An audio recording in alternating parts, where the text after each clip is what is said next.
this is John Sadak, TV voice of the Cincinnati Reds, and you're up for Late Night Reds Talk.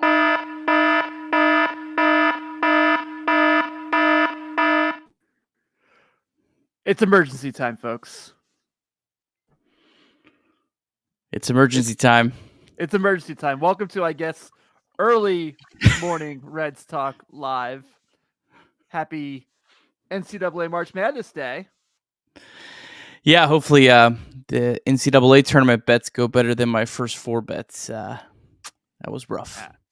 Nick Kirby came on here and told me he bet against my beloved Notre Dame Fighting Irish, and it bit him in the patootie. But you know what, Nick?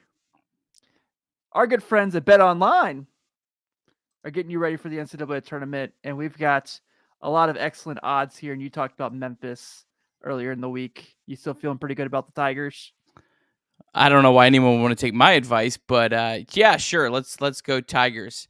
I will tell you one quick play that I like is if you go and you bet on a particular region, I like taking Villanova and Tennessee. I like Parlay Tennessee them a both lot. together. I don't think Arizona's going to win that region. You'll get some good odds in there. That's my big bet. Yeah, absolutely. I like that a lot, actually. I'm a big Tennessee guy. I thought that should have been a 2.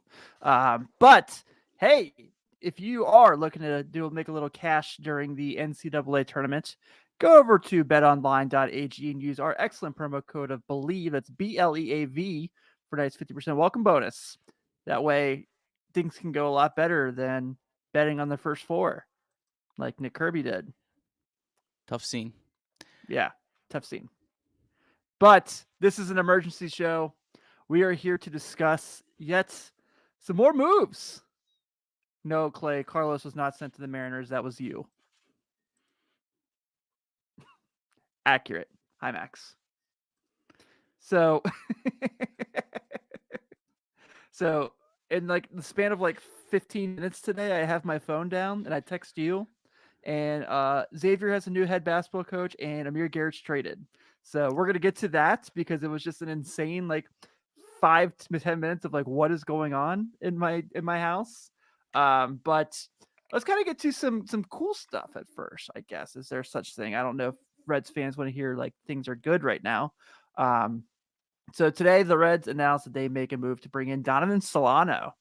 You and I talked about this a little bit off the air. Actually, a pretty darn good ball player. Really hits left-handed pitching well. Has a really solid OBP throughout his career, especially the last few years when he was playing for the Giants. Like him a lot. Plays some good defense. I think this is a pretty decent move for the Reds as far as like I know everyone wants to shit out everything going on right now, but I like this pickup. Yeah, I mean, this is a guy that for 3 consecutive years has been a substantially above average hitter against left-handed pitching, and that's the one area that the Reds needed to improve on. So, I mean, I know everyone's down on the team overall, doesn't think this team has a chance to compete. I don't know. I might try to talk you into it. I'm a little crazy. I don't think they're as far off as maybe we think. I think, I don't know if they'll make a couple more moves. I hope they do, but I think you could make a couple more moves. And I think when we get a little later here, however late we decide to do this, and kind of go through like the projected lineups, might not be as terrible as I think a lot of people think right now. Yeah, I think that's what I kind of took away from. Yes, obviously we're not trying to act like it's going to be as good. Losing Jesse Winker and Nick Castellanos sucks. We're well aware of this. But when you look at what the offense can be, especially with a designated hitter, like we've kind of talked about this, like I think it's a little better than people want to admit right now. I know if Carlos was here, he'd be virtually throwing things at me, but I really don't think the offense sucks all that much, truthfully. And I know people may want us to come on here and be like, this is terrible and boo and this and that, but I actually kind of like how the lineup looks for a decent amount of it. Yeah. And then the next move, I'll let you introduce this one, Mr. Tim. Me, Mr. Tim. I like that. All right. So, yes, today the Reds announced they moved Amir Garrett for Mike Minor. And I was cracking up at this. Not necessarily that the trade happened, but how everyone just is like, okay, I'm going to take a step back. I shouldn't say everyone, but how there's big conversation of like we really need to move on from Amir Garrett. I mean, he was pushing so bad, and then the Reds trade him, and it's like just typical Reds keeping everything going, and it's like I don't think you can't have one or the other. Mike Minor's an innings eater. I've liked him quite a bit. I've had him in a few seasons in Dynasty Ball. I know he didn't have his best season last year in Kansas City, but I don't necessarily hate this move for the Reds by any means. I mean, we're talking about a guy the Reds were literally hiding in the bullpen. He would go like 9-10 days without pitching because they just didn't trust them. So I think it's actually, we want to talk about all these trades they've made this week. I think this is a good upgrade.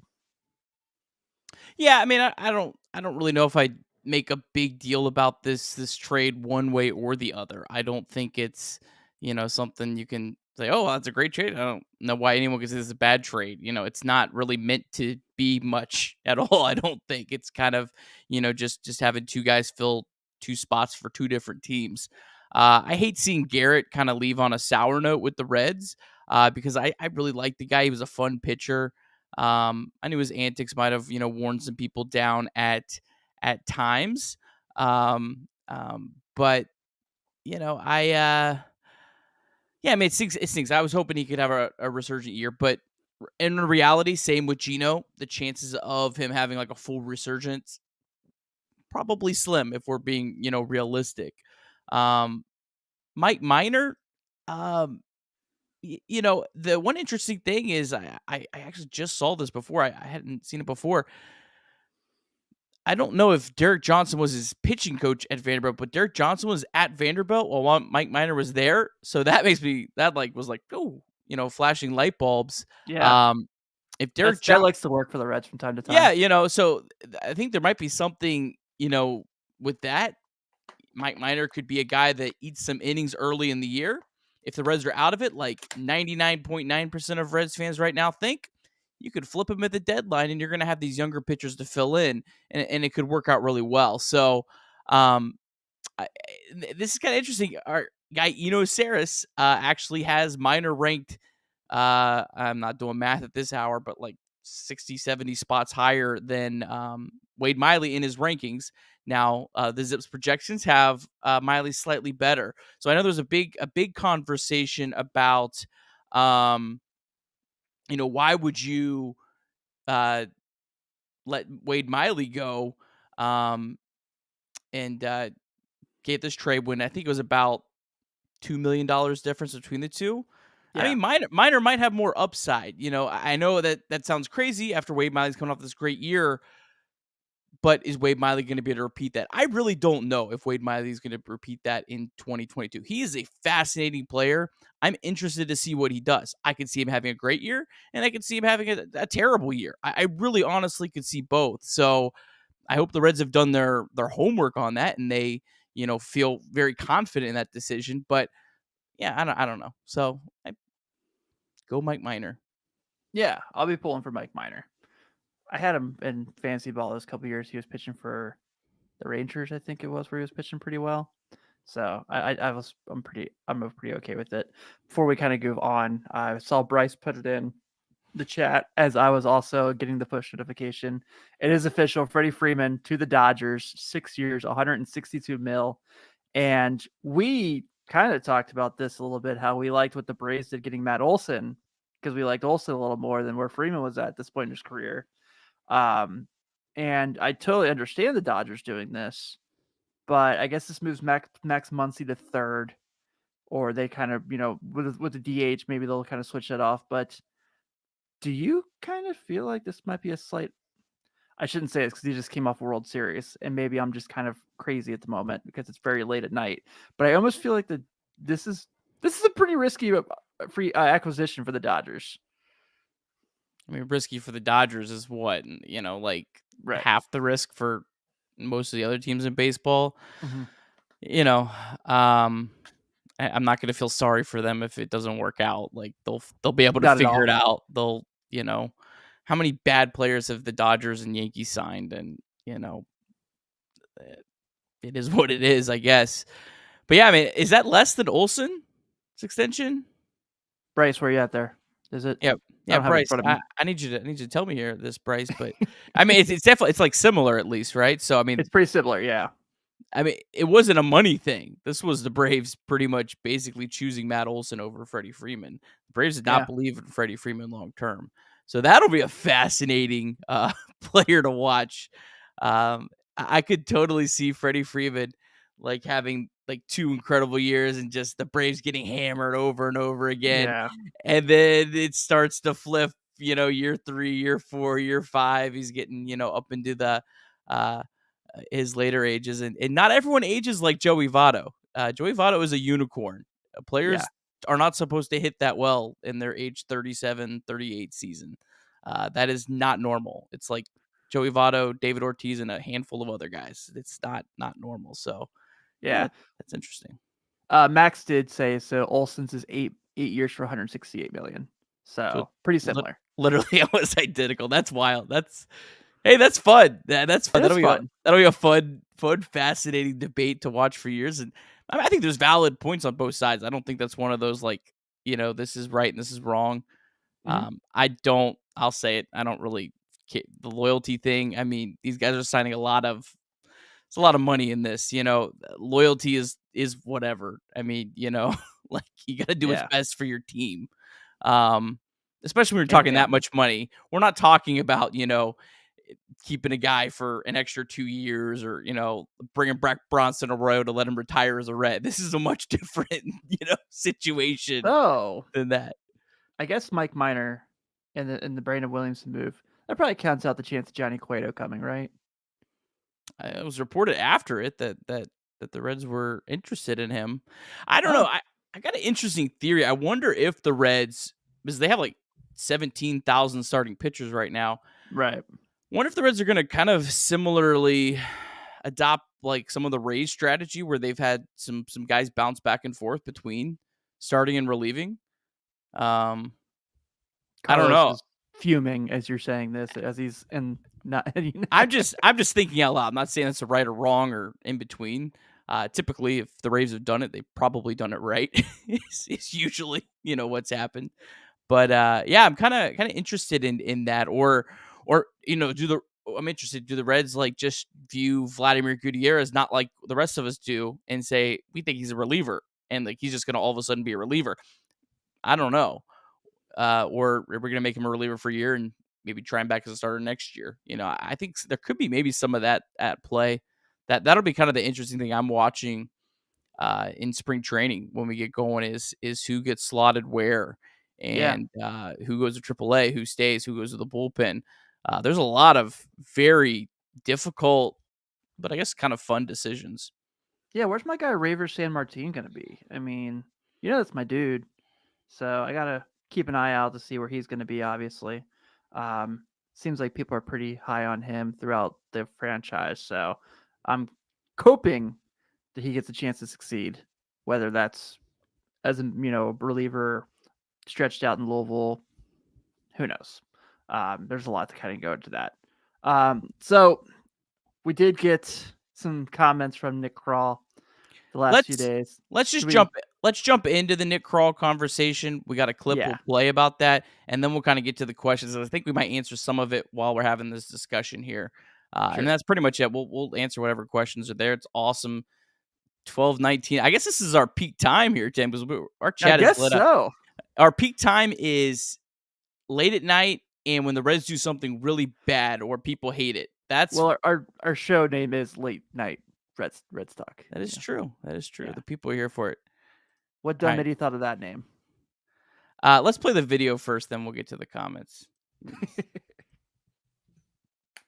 We talked about we made some moves to get to budget. We got to budget. We wanted to make sure that we're giving this team every opportunity to fight for a playoff spot in 2022, and this move was a move to be able to do that. And it's extremely important for us to continue to add to this team if we can. Field a playoff team in 2022. Huh? What? Why the hell would he say playoffs? Like, why do you even put that out there? Anything else? Competitive? You say competitive. People are still annoyed, but it's just like, okay, whatever, Nick. Playoffs? I'm going to Jim more of this right now. Like, read the room, man. Read the room. Yeah. No one believes you. Like, no one. And so Yeah, this goes back to our conversation we had the other day where he just 1,000% needs like a PR person around him. That's like, if he gets asked a question and they're like, no, don't answer that. Don't answer that. Just walk away. Like, next question. Next question is acceptable. Believe me, Just it's acceptable. read from an index card. I don't Yeah. care. Like, Cue cards in the back that are like, we're going to be competitive. We're going to look to improve our team. Any of that. Playoffs. No. Don't say it. yeah, I overall think I like Nick Kroll. I'm not like gonna definitively say I think I like him. I think I like a lot of his plan. I think he's a smart guy, but my goodness, man, like just stop talking. Like you make it worse every single time. Read the comments, Tim, and then give your thoughts, and then I'll get into mine because I'll probably be long-winded as normal. I Sorry. like that. It makes it fun. So you see from Charlie G saying that Nick Kroll says the Mariners deal got the Reds under budget, that allowed them to explore a move like Mike Minor, saying he's a quality starter. We kind of touched on that at the start of the show. And then saying later on that they're still adding to the roster and they will not be trading Luis Castillo or Tyler Mahle. So I will say I kind of honestly do believe them as far as Castillo and Mahle and keeping them on the roster. I know it's really difficult to say, and we see this stuff all the time. Yes, crazy Carl 30, who is not one of our co-hosts, who's not here this week. He's typing really well for this hour. I'm Yeah, impressed. I know, I'm impressed. I'm impressed. Well, it's not midnight in Texas. That's true. That's yeah, it's a great point. So yeah, but yeah, I kind of suspect that they're going to plan on building their rotation around those two. I don't really kind of suspect that that's kind of really be the things that they kind of work with on that situation. And hey, like Crazy Carl said, you bring in Cueto to put with those guys. I like it. So I'll start with what I think's going on with Castillo and Mahle. Okay, so no, I better not start there. Let's start with overall kind of what I think's going on. This is my read of this, and I could be off. I'm just giving you my opinion. Yeah. The Reds, it's obvious by this comment, and this is great. This is the first time I've actually heard like a budget and some sort of quantitative number-ish in ballpark associated with it. So the Reds clearly had to get payroll down below 100 million because they're like at 80 something million now. Who knows how much more they have, but they clearly, Nick Kroll was told to get it down below 100 million. Scream how much you hate Bob Castellini. Do whatever you need to do. That's fine. I don't blame anyone on that. Okay, but let's move past that. Can we have a conversation about like the real world past that? Is that okay? I know there's two different things here. Crucify Bob Castellini if you want. Now let's talk about the real world and what Nick Kroll could do. I don't know if I hate the plan if that's the circumstances. So what other moves could the Reds have done to get below 100 million that doesn't jeopardize their future? I mean, sure, they could have, salary dump Mike Moustakas and thrown a bunch of prospects to it. Would that have been good for the Reds long term? No, that would have been awful. So I think that in Nick Kroll's thinking, there's 4 players that have value, pretty good value, that their contracts expire in the next 2 years. Okay, Castillo, Mahle, Gray, and Winker. Which of those 4, Tim? I'm sorry to be a teacher here or whatever I'm doing. I don't know. Like, holy crap. Which of those 4 are the 2 that are the most like injury risk? Gray and Winker, right? Yeah, Gray and Winker. And I think that was a big reason why those were the 2 that were moved right now, because Sonny Gray, every pitch he throws is a chance of injury risk, and then boom, his value's gone. Whereas, knock on wood, we haven't really seen that with Castillo and Mahle, and Winker hasn't played a full season. So I think that was the thinking there. I also think, and I haven't really heard anyone talk about this, the qualifying offers going away. Remember, when Trevor Bauer walked, the Reds got Jay Allen, who I think is their number 8 prospect right now. So it's not like he just walked. The Reds got a substantial back. Now, it's not as much as like Sonny Gray. Sonny Gray and Jason Winker brought back the Reds like third and fourth prospect. And so it's not as good as that, but you're not getting nothing back. So I think that's why those two are the ones that are moved. And now everyone's thinking, well, why aren't you trading Castillo and Malley? Well, do you have to trade them this second? I mean, neither one of them have, knock on wood, shown any injury risk. So they're probably still going to have about the same value at the deadline. When you get to the trade deadline, there aren't free agents to sign. Teams are more desperate. There's no alternative. If you are in a race and this is your chance, you're going to make a move. I mean, the Dodgers with, Scherzer at the deadline last year, they gave up a good prospect, and they had to pay him a lot of money. Just Whereas, to go to the Mets. Yeah. So I think that's kind of the thinking there. And then while you're at it all here with all this, okay, now you look at the Reds roster. Okay, it's still not that terrible. So why not add a guy like a Donovan Solano and a Mike Minor, and at least give these guys somewhat of a chance? Maybe it's not a good chance, but you're giving them somewhat of a chance. You're not mortgaging your future. I don't think you're mortgaging your future. No. You're giving them a chance. A guy like Donovan Solano, a guy like Mike Minor, they could potentially be flipped at the deadline. So I kind of see this all as, kind of a win-win here, for the most part. And overall, I think the Winker trade was fine. I know a lot of people hated that return. I don't think it was a bad return. The Gray trade felt weak to me, but again, the injury, it's going to, how many starts does he make? That's what I feel is going to determine if that was a good trade or not. I'm sorry. I'll shut up. No. I appreciate it, because I think that you really make good points. And I think that when we kind of go through all this, and, I think it's so easily be negative, and I get it. I do think losing Jesse Winker sucks, but also, like, I understand, like we said, the injury point and this and that. And I know a lot of people are like, well, you guys pointed out that he has flaws. And it's like, we're not saying that in a negative thing to defend the Reds. We're just kind of pointing it out. Like, that's what it is. So yeah, I totally like your points. I think that makes a lot of sense. Maybe they can, Carl said that they're going to look to kind of make some more moves. I don't really know what the market is at this point. The fact that Nick Castellanos doesn't have a market right now really shocks me. But that's not that's not to say I think he'll be back here by any means, but at this point, who knows? Yeah, we did get a question on that from Harrison a little bit ago, and I wanted to get to it kind of now at this point. Realistic free agents the Reds could sign. I don't really think Castellanos is one. I think the Reds are probably looking more of the guys that could have some potential for flipping. You sign Castellanos, you're not going to flip him.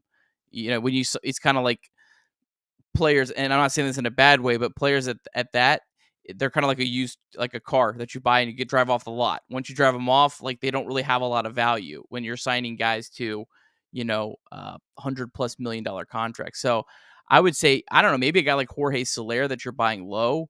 Maybe a guy like Tommy Pham, who could use like a use it and prove it at a team friendly ballpark. Those two guys make a lot of sense to me. And I don't know what the budget is. He said that, and take a lot of what Krall says, with a grain of salt. And like most GMs, they're not going to tell you everything, and they would be stupid to tell you everything because they're overplaying their hand. So I think those two guys are guys that make sense. Anyone to you, Tim? Tommy Pham makes a ton of sense. I saw Diehard Red said he believes Tommy Pham will be a Red within a week. I hope you're right. I would love the idea. I would love to have Tommy Pham here. I just think he's a good player. And so, yeah, those are kind of the names I kind of lean towards too. I'll be transparent. I don't super know what the market is right now. I know Michael Conforto is still out there. So, if you want to try to get some people back in seats, like. I love Conforto, man. Whew. Me too. You signed Conforto, and yeah, we're having a whole different conversation in the chat right now. Yeah. The team really gets interesting really fast. Yeah, I tried to kind of narrow it down on Spot Track, but that's very confusing right now because it still has guys listed as free agents, even though they've signed with teams. So I don't know, but yeah, I like the idea of Tommy Pham. I'm all for it. Yeah, and then we'll get to some questions here in a second, but this is I could just kind of put this together, kind of what I could see maybe the Reds' potential lineups being. Again, I mean, you look at the weighted runs created plus 100 is average. I mean, the only guys that really aren't are Senzel and Barrero, who we're hoping can be better. Now, the Reds don't have a lot of depth behind those guys, so they would need obviously a lot of health. And, you need a lot of guys to get through a season. But again, you just look at the lineup up and down, it's not awful. And the defense is definitely significantly improved. For whatever that's worth, it's worth something. It's hard to quantify exactly how much it's worth, but it is definitely worth something. Yeah, I love the versus right-handed pitching lineup. I'm not gonna lie. Yeah, I mean that's good, and Solano definitely helps the left-handed pitching, a lot. How much? I mean, honestly, Reds lineup right now might be. I think it's probably better than it was on Monday morning because Winker didn't hit lefties well at all, and But you can't say that Suarez. though. You can't say that. And Suarez was awful last year. Although I mean he didn't go through his career. I was hoping for a resurgence, but I mean obviously Castellanos is a huge loss against left-handed pitching. But where it was on Monday, it's honestly probably better. So I guess that's a positive. Yeah, I did see Reds in 4 commented that they need to make an upgrade over Aquino, and I do kind of. I mean, obviously, I agree with that. I know you love Aquino, but I don't know if you necessarily trust that he's going to be, the big time bat they need against left-handed pitching by any means. Yeah, and I mean, look, sure, yeah, absolutely. You pencil in, Pham or something like someone's going to get hurt, and then Aquino will be the next guy in. So even if you say that, it's not, kicking Aquino to the curb. There's no point in kicking Aristides Aquino to the curb right now. If you stuck with him this long and you don't have a whole lot of depth, why would you dump him? He's like costing nothing either right now. Yeah, I think also we got to remember, like, we're at this point where we're talking about these guys, and I know it's been rough these past weeks, but we're definitely in a better situation we're talking about a couple years ago of, like, where does Phillip Ervin fit in on this roster? Like, we're past that at least. Yeah. I don't know. I think like 2019 Phillip Ervin right now. That's for sure. But he fell off quick. I hated that, man. I'd really liked Phil. I know. I liked him a lot. You want to knock out some questions? I'm going to start through the top and make sure we haven't missed anything. Sign Conforto. Yeah, let's do it. Extend Castillo. Yeah, absolutely. I mean, I'd be looking to extend Castillo or Malley right now. I hope that they're in on that. That sounds really good.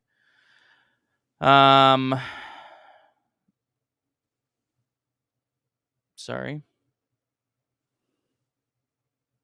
Tim, you got to do like better talking here while I'm like, fumbling through the comments. Yeah, I do see here Bryce did say Ervin would help the team, so maybe I am way off there. Well, I mean, it's almost 1 a.m. He had one incredible year against left-handed pitching, so I mean, sure, if you're getting that, then yeah, absolutely, he was incredible in 2019. Yeah. That's why I typically like if you saw that graphic that I put up, I always try with platoon splits to at least like do like 3 years of data for guys that have it, because they can really get really fluky over like 1 year samples. And Phil Ervin 2019 is like the perfect example because he never came close to that.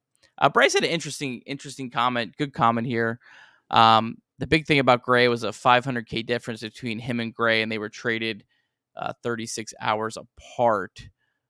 So I'm assuming Bryce is saying the difference between Gray and Mike Minor. I mean, again, you were trading Gray, though. The difference, in my opinion, is you're trading Gray and you're getting back a prospect for him. So you got, Chase Petty. So it's not, I wouldn't say Gray versus Minor. It's pretty clear that the Reds are more focused, and you can hate this, but it's a strategy. Everyone wants a strategy. The Reds are more focused on the future than the present. And there's pros and cons to that strategy. And I do think you can do two things at once to some extent. And I hope that's what the Reds are doing, within a couple years. I hope like when you get to, after this hump or whatever we're at right now, I hope you're able to be moving guys and then replacing them, and you're replenishing and you're trading from strengths and, trading when the value is highest, but what you're not trading Sonny Gray when his value is really high and then having to go to Mike Minor. I hope there's, someone right there ready that's comparable, if that makes sense what I'm saying. Hopefully, Bryce, I made sense. Tim, you got anything else on that one? No, I'm kind of just picking back off what you say in that circumstance. This is one. Yeah, that was the exact one I was going to click on. Very nice. Mr. Juan, what are your thoughts on Brandon Williamson's ceiling floor? I mean, I'm not a prospect guru, so I'm not gonna pretend. I mean, the guys at Just Baseball, I definitely would highly recommend, what they talked about with the return. I tweeted out a link yesterday or whatever, so just check my feed for that. But yeah, they were really high on him. Like when I heard them talk about him, I was like, okay, all right, this is good. But I think he's the Reds' number 3 prospect right now. And the Reds have a pretty decent top 10 prospect list. So him sliding right in there is exciting. I think he was in Double-A last year, and I mean, Nick Krall said he's going to compete for a rotation again. Take whatever Krall says with a grain of salt. But I Another mean, one of those. he at least has. This isn't a guy that's like Chase Petty that's 100 years away. I mean, this guy is a guy that could potentially, if things go well, pitch this year. And definitely is probably at least looking, at next year at the latest. So, yeah, that's encouraging.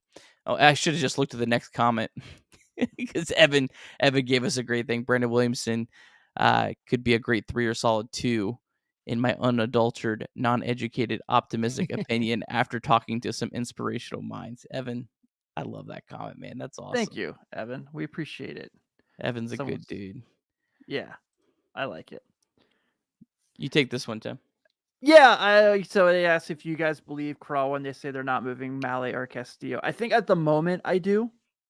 We kind of talked about this a little bit earlier in the show, where at the moment I feel like the Reds are going into the season game planning on these guys being obviously the top of the rotation. Now, if this all goes to shit like a lot of people think it will, and we get to the trade deadline and this is looking really bad, yeah, I mean, why couldn't they move? You mentioned Mike Minor earlier as a potential Dan Straley move, like they made a few years back when they got Luis Castillo.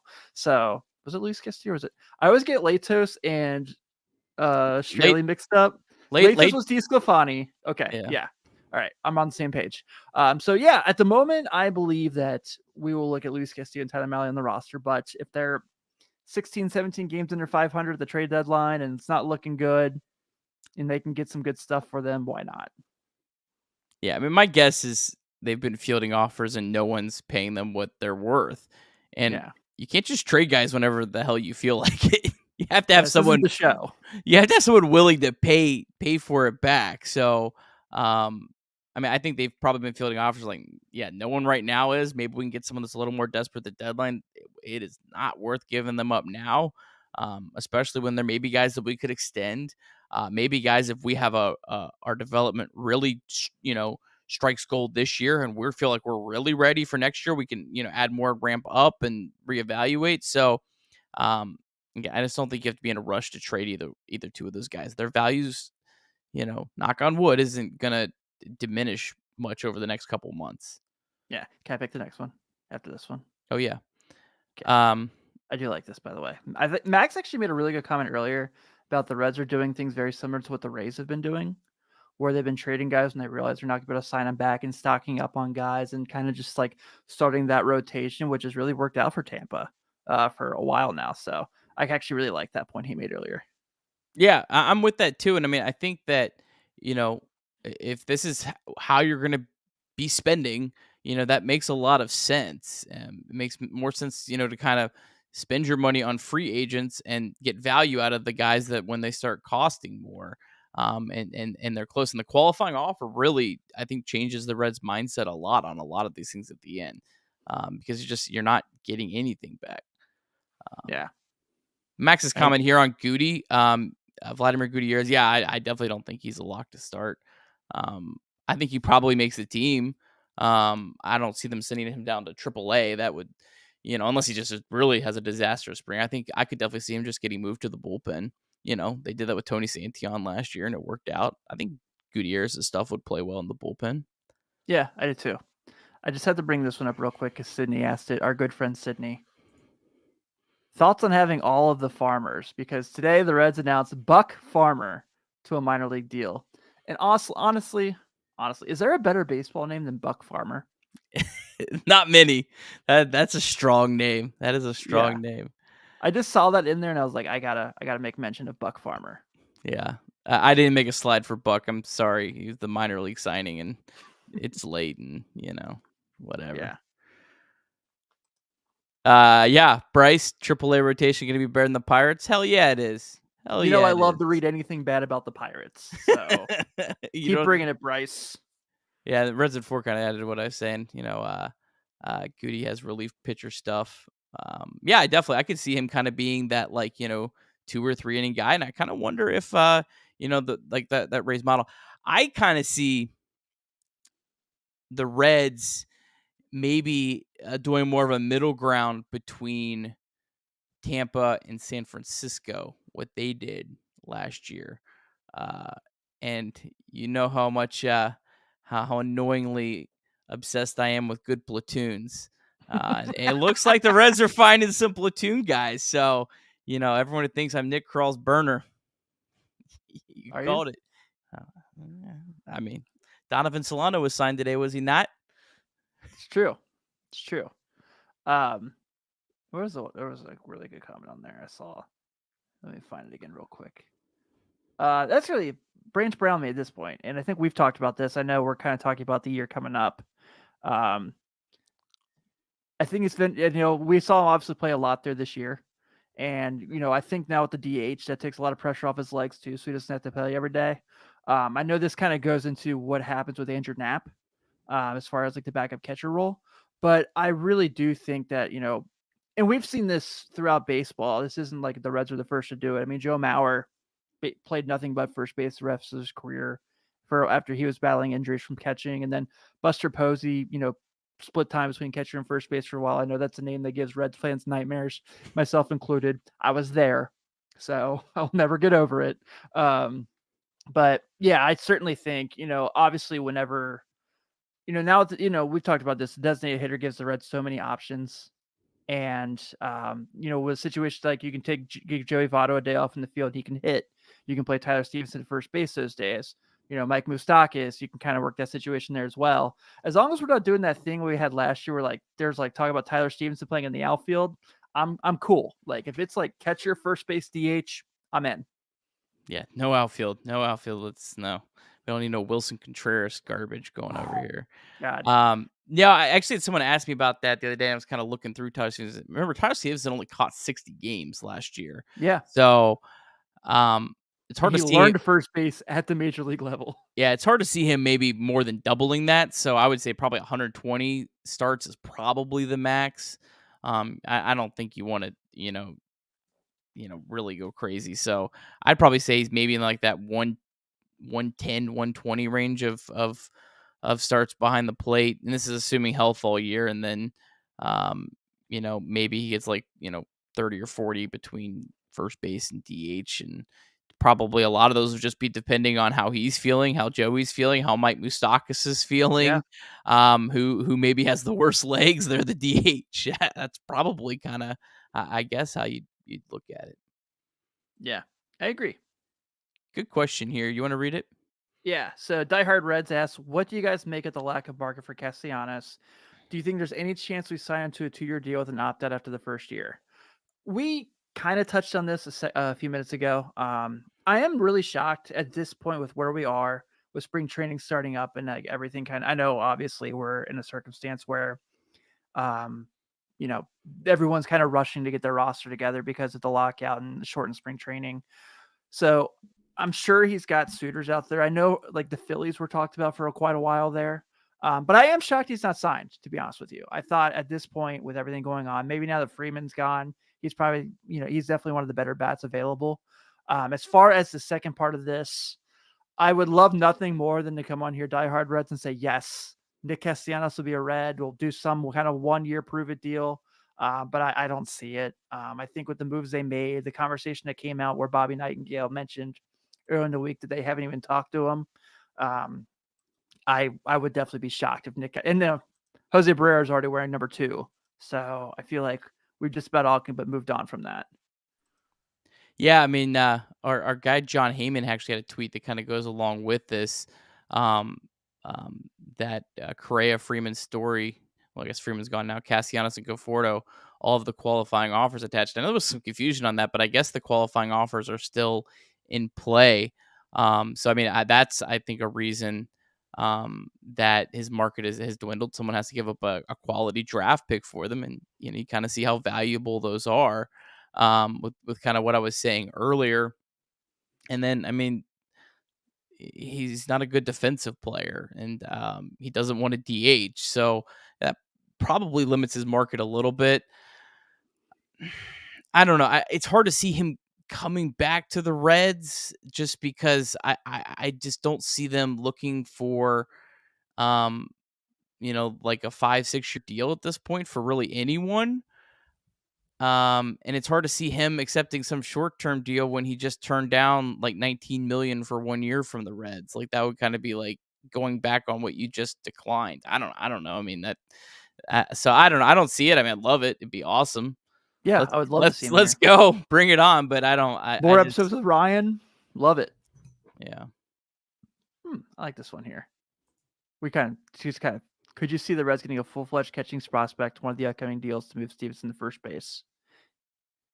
Yes, but after JV's gone. I'll take the dissent on that. I don't think the Reds are going to move Stevenson from a primary catcher role unless they have to, just because it diminishes his value. Yeah, I don't know. I think they're going to want to get the max value. I only think they're going to move him if he absolutely has to. And there's nothing that to this point to me screams that they would have to. Yeah, I think you're right. Evan asked, I don't think any of these moves do anything to negatively impact any sort of aspiration the Reds have for next year or the year after. These moves really don't change my opinion that 2024 is the year. I mean, yeah, I definitely think that's the direction they're going in. And yeah, I mean, I agree. I don't think they've done anything that hurts 2024 if that's the goal, to this point. Yeah, I don't really see it. Yeah, I'm the same way. All right. And then is there any of the other ones we want to touch on before we get to our last topics? There's so many. We definitely are so grateful. If we could answer them all, we would. Yeah, sorry. I tried to keep up. If Carlos would have came on here, I could have, and he could have yapped a little bit. I probably could have. Jim, no, I like Jorge Soler. I don't know if Clay's still watching, but Clay doesn't. I like him. I think he's a good potential. You could buy maybe a little bit lower than maybe his ceiling is worth, and it could be a potential guy you flip or. But yeah, I mean, I think it. And then yeah, I mean, Evan mentioned McLean. He's kind of the forgotten guy. Yeah, he is. I mean, that's a great point by Evan. That's definitely a guy I want to watch this spring, and see kind of where he's at. It'd be awesome if he just made the team. I mean, full-fledged Jonathan India style. Yeah, that kind of changes things, where he's kind of a guy that you could, what we've heard is he could kind of be plugged in anywhere. So yeah, McLean's close. McLean is close. Yeah, I saw. He mentioned earlier that he watched some clips of his swing, and I've done the same thing, and I'm pretty impressed with it. Yeah, got some quick hands. Yeah, I'm excited. You know what, Reds and 4, LOL. Yeah, that's where we're at.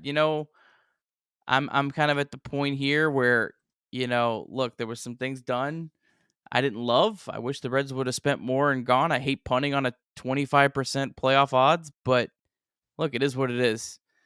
I'm not going to sit here and bitch and complain about it all year. I'm ready to move on. I'm ready to talk about the players we got. I'm ready to talk about 2024. I'm ready to talk about 2056 if I'm still alive. And Buck Farmer. Let's go. You want to close talking about the spring?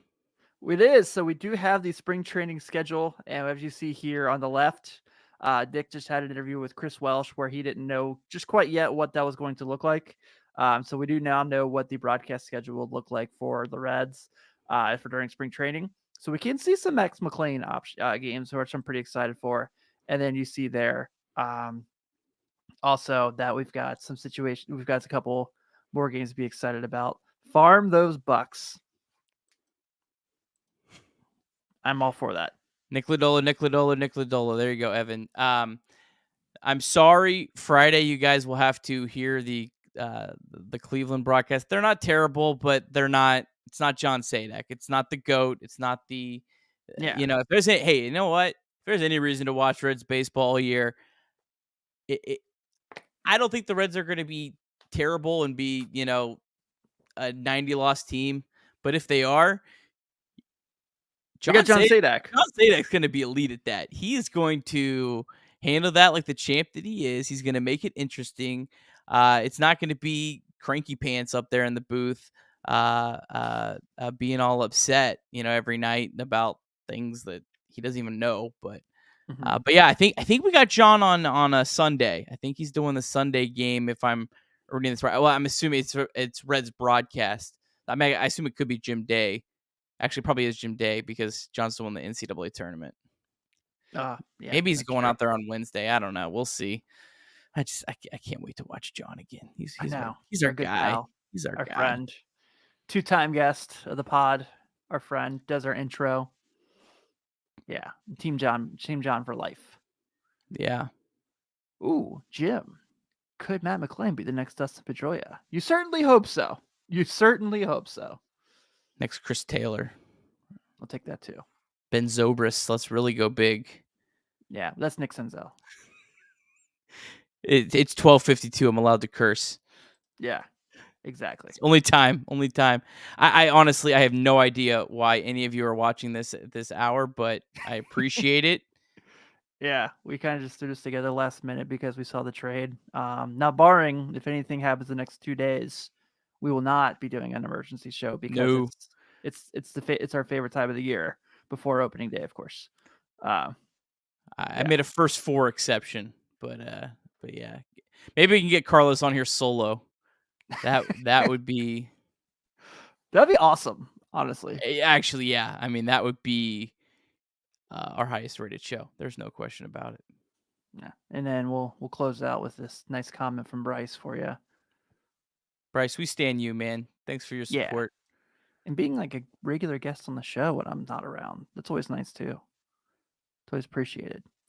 But Nope. Probably not. But I guess we can go ahead and wrap this up. This has been really awesome that we put this together. Really last minute. You guys still hung out through super late times. We love doing this, obviously. We definitely appreciate everything. You guys have been awesome as we've done 2 episodes this week. That's not common for us. So we really appreciate it. Thank you guys for tuning in. Hey, if you're a first timer and you haven't done it yet, subscribe to our YouTube channel. Go to Apple Podcasts and give us a 5-star review. Leave a comment. Go to Spotify. Leave us a 5-star review if you prefer. Whatever you guys want to, any way you guys can show some love for us and some support, we definitely appreciate it. We'll be back early next week on behalf of Dick. Hopefully Carlos is back. We're out. Go to Bet Online and make some money. Go Reds.